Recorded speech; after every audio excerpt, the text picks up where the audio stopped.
কচু দালি দি খাইছেনে?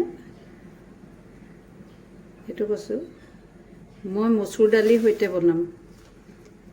মচুৰ দালি লৈছোঁ 1 বাটি, হালধি, নিমখ, নহৰু, 5 ফোৰণ, শুকান জলকীয়া, লগত অকণমান হিং দিম, তেতিয়া টেষ্টটো ভাল আহে। দালিত সদায় হিং দিবচোন, ফোৰণ দিলে ইমান ভাল লাগে খাই।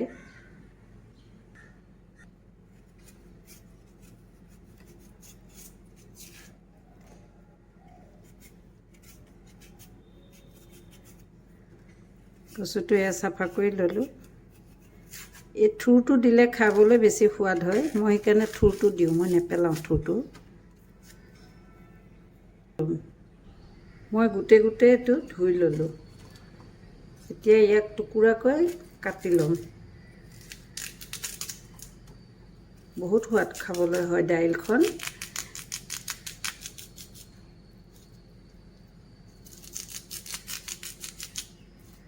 টুকুৰা কৰি ল'ম এনেকৈ।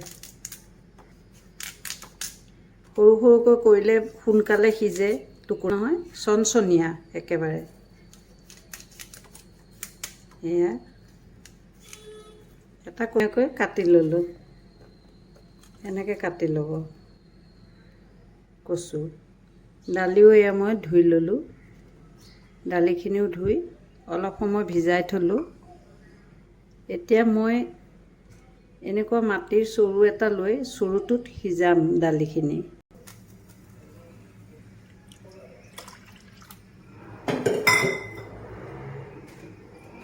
দালি আৰু কচু একেলগে সিজিব। এই কচুখিনিও দিলোঁ, সিজি যাব। এয়া নিমখ দিছোঁ, লগাই দিলোঁ। আধা ঘণ্টা লাগিব সিজোতে, যিহেতু উতলিছে। ইয়াৰ ফেনখিনি পেলাই দিম এতিয়া। ফেনখিনি পেলাই দিছোঁ। এচামুচ এয়া হালধি লৈছোঁ, ইয়াত দি দিলোঁ। এইখিনি এতিয়া সিজিব দিম।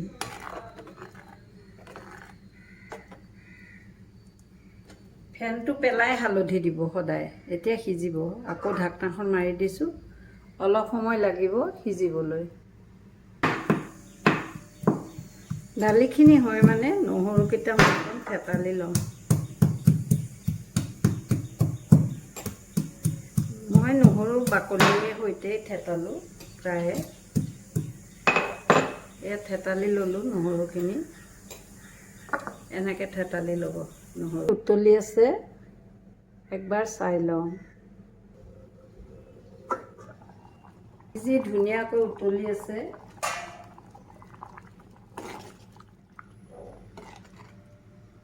এতিয়া দালিখন ছাইড কৰি থওঁ। অকণমান হিং দিম, নামমাত্ৰ হিং, ফোৰণ, 5 ফোৰণ, শুকান জলকীয়া, লগত নহৰু, থেতালি লৈছোঁ নহৰু। এয়া নহৰুৰ তেল দি লৈছোঁ অকণমান, 1 চেকুট হিং দিম। দালিখিনি ছাইডতে এনেকৈ উতলি থাকিব দিছোঁ, সিজি গৈছে। প্ৰথমতে 1 চেকুট হিং দিছোঁ। এতিয়া 5 ফোৰণ অকণমান দিলোঁ। শুকান জলকীয়া 2টা দিছোঁ। এইকেইটা অকণমান পুৰিলে মই নহৰু দিম ইয়াত। অলপ পুৰিব লাগিব। এয়া পুৰি গৈছে, এতিয়া নহৰুখিনি দি দিলোঁ। এইখিনি এতিয়া অকণমান ৰঙচুৱা হ'লেহে ফোৰণৰ গোন্ধটো ভাল আহে। জলকীয়াটো ইয়াত দেখিছেনে, ক'লা হৈ গৈছে, এনেকুৱা হ'ব লাগে। আৰু নহৰুখিনিও পুৰিব লাগে, তেতিয়াহে সোৱাদটোও ভাল আহে, গোন্ধটোও ভাল আহে। এনেকৈ ল'ব লাগিব। উতলা দালিখিনিত ফোৰণখিনি ঢালি দিছোঁ।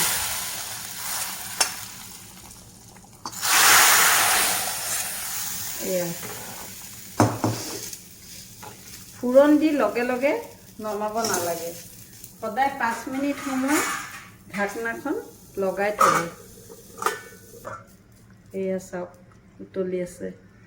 ইমান সুন্দৰ দালি দেখিছেনে? এয়া কচু দালি। নেমু নিদিয়াকৈও খাব পাৰে, চবতে যে নেমু দিব লাগে সুকীয়া। এয়া ফুৰণ দিয়াৰ পিছত কথা নাই।